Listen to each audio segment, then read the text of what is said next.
Hello friends, welcome to quality to the point. आज हम लोग बात करने वाले हैं कॉमन एलिजिबिलिटी टेस्ट के बारे में। सीईटी सरकारी नौकरियों के लिए अब एक ही परीक्षा होगी। केंद्रीय मंत्रिमंडल ने बुधवार को एनआरए का गठन किया। NRA national recruitment agency. NRA एक बहु एजेंसी होगी जिसमें आप एसएससी, रेलवे और बैंक इन सबको शामिल किया गया है और आने वाले वर्षों में 20 विभाग और भी इसमें शामिल किए जाएंगे। देखिए, शुरू में रेलवे, बैंकों की भर्ती परीक्षा और कर्मचारी चयन आयोग इसके दायरे में आएंगे। यानी कि जो पेपर के पहले एक आपको हर पेपर में अलग अलग एग्ज़ाम देना पड़ता था। रेलवे का प्रीलिम होता था, बैंक में प्रीलिम होता था और एसएससी में भी प्रीलिम यानी टीयर 1, टीयर 2, टीयर 3 इस तरीके से पेपर होते थे। तो इनके लिए, इन सभी के लिए कंबाइंड रूप से एक पेपर कर दिया गया है, सीईटी। अगर आप बैंक और रेलवेज एसएससी तीनों के फॉर्म भरते हैं तो तीनों का एक ही एग्ज़ाम, प्रीलिम एग्ज़ाम सीईटी आप क्वालिफाई कर लेंगे तो आप जो दूसरा चरण होता है भर्ती का, उसमें आप प्रवेश कर जाएंगे केवल एक एग्ज़ाम को पास करने से। देखिए, यहाँ पे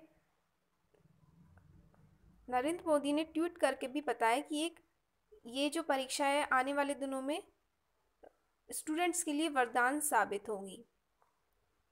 यहाँ ध्यान देने वाली बात है कि ये जो कॉमन एलिजिबिलिटी टेस्ट है, ये समूह ख और ग के लिए ही वैलिड होगा। यहाँ पे लिखा हुआ है, देखिए, समूह ख और ग गैर पदों के लिए उम्मीदवारों को शॉर्टलिस्ट करने हेतु ये लगाया गया है। यानी कि एक तरीके से ये फिल्ट्रेशन है, पहले ही बच्चे छट जाएंगे इन पेपर में। अब हम ये सीईटी क्या है और एनआरए ने इसका पेपर किस तरह से करवाने वाली है, इसके बारे में डिटेल देखते हैं, इसकी पूरी डिटेल्स देखते हैं। देखिए, ये एनआरए है, राष्ट्रीय भर्ती एजेंसी। इसने बोला है वर्तमान में सरकारी नौकरियों के इच्छुक अभ्यर्थियों को विभिन्न एजेंसियों द्वारा आयोजित साल में कई बार परीक्षा देनी पड़ती है, इसलिए इन्होंने इसका एक ही पेपर बना दिया है। अभ्यर्थियों को बार बार फीस भरनी पड़ती है। जी हाँ, अगर आप एसएससी का प्रीलिम देंगे तो उसकी फीस अलग, बैंक का पेपर दे रहे हैं तो उसकी फीस अलग। लेकिन ये सीईटी के आ जाने से आप एक बार पेपर देंगे और एक ही फीस लगेगी और वो तीनों ही एग्ज़ामों में आपके काम आएंगे, वो माने जाएंगे। इसकी एक सामान्य परीक्षा होगी। देखिए, नौकरी चाहने वालों को सामान्य पात्रता परीक्षा से मिलेंगे ज़्यादा विकल्प। ये कई भाषाओं में आयोजित होगी। ये लगभग 12 भाषाओं में, इसमें बताया गया है कि 12 भाषाओं में ये पेपर होगा। तो अगर आप हिंदी, इंग्लिश, गुजराती किसी भी मीडियम से हैं तो आप ये परीक्षा आसानी से पार कर पाएंगे। सीईटी के स्कोर के आधार पर संबंधित भर्ती एजेंसी द्वारा विशेष टीयर 2, टीयर 3 परीक्षाओं के लिए अभ्यर्थियों का फाइनल चयन किया जाएगा। यानी कि जो प्रीलिम्स का पेपर होता था वो आप पास कर लेंगे और फिर जो आपका बैंक या एसएससी में टीयर 2 और टीयर 3 होता है तो आप वो परीक्षा देंगे। ये जो सीईटी का जो पेपर पास करने से आपको एक स्कोर कार्ड मिलेगा, वो स्कोर कार्ड 3 साल के लिए वैलिड होगा। 3 वर्षों तक आप उस स्कोर कार्ड के आधार पर बैंक, एसएससी और रेलवे में अपने एग्ज़ाम लगातार दे पाएंगे। ये एक तरीके से टीईटी की तरह ही माना जा सकता है, क्योंकि टीईटी भी 5 वर्षों के लिए वैलिड होता है और सीईटी 3 वर्षों के लिए। थोड़ी सी तुलना इसकी की जा सकती है। साथ ही अगर आप सोचें कि इससे एज लिमिट पे कोई प्रभाव पड़ने वाला है, तो ऐसा कुछ नहीं है। जो एज लिमिट पेपर के लिए पहले निर्धारित होती थी वही एज लिमिट इसमें भी रहेगी। और साथ ही जो आरक्षण मिलता है एससी, एसटी, ओबीसी और पीडब्ल्यूडी की श्रेणियों को, उनमें आयु में जो आरक्षण मिलता है उसमें भी उन्हें बेहतर छूट दी जाएगी। जो पहले मिलती थी वैसी ही छूट दी जाएगी। इसके आगे देखते हैं।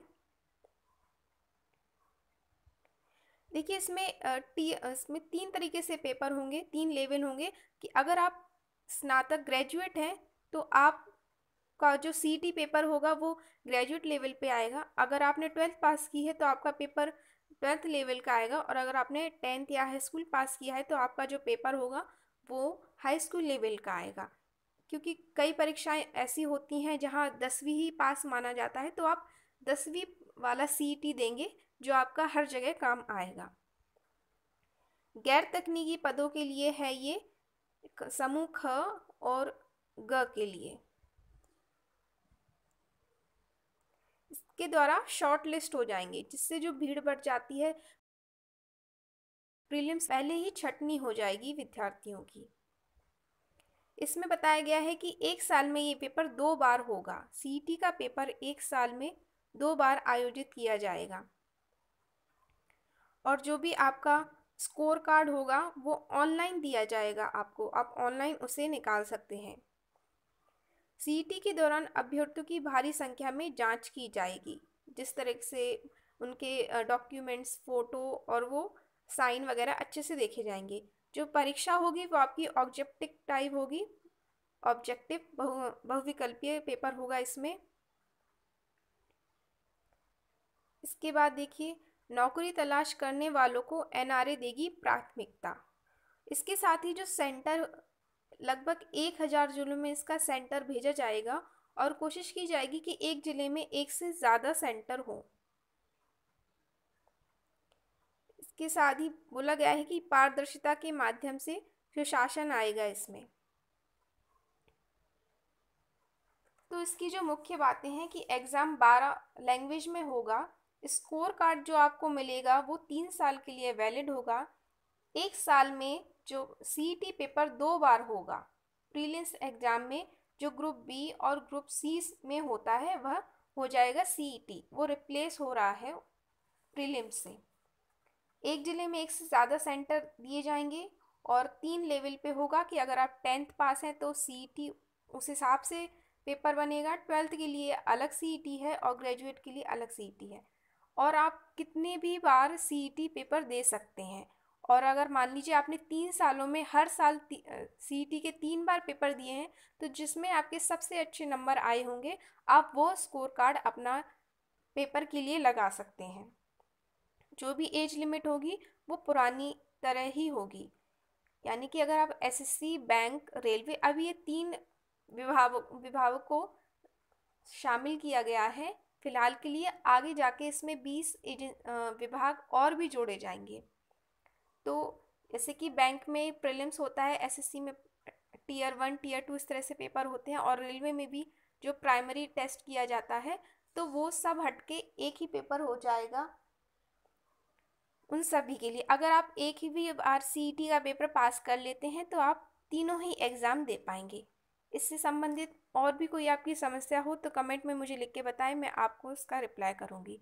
वीडियो अच्छा लगा हो, जानकारी अच्छी लगी हो तो अपने दोस्तों में शेयर करिए। और अभी तक आपने अगर मेरा चैनल सब्सक्राइब नहीं किया है तो सब्सक्राइब कर लीजिए। Thank you.